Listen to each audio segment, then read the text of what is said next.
politicians are returning to Canberra ahead of the first full sitting fortnight since the federal election.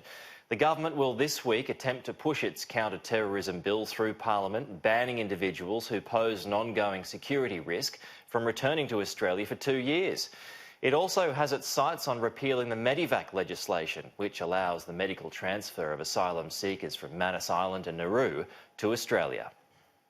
Pressure is mounting on Labor and its leader Anthony Albanese to get on board with the government's plans to pass new foreign fighter laws. The government is preparing to bring its temporary exclusion powers to a vote when Parliament returns this week. Our first priority should be to this nation, to its security and to its people. The laws, if passed, allow the coalition to prevent suspected foreign fighters from returning home for up to 2 years. But a Senate debate over amendments to the new laws could go down to the wire as Labor and crossbenchers have raised concerns about aspects of the government's bill. That includes the exclusion of a number of recommendations from the Parliamentary Joint Committee on Intelligence and Security. The government also has its sights set on repealing the Medivac legislation, which allows a medical transfer of asylum seekers from Manus Island and Nauru to Australia. But it could run into problems when it reaches the Senate. With Labor and the Greens opposing the move, the government will need 4 votes from the crossbench. I believe that these people are using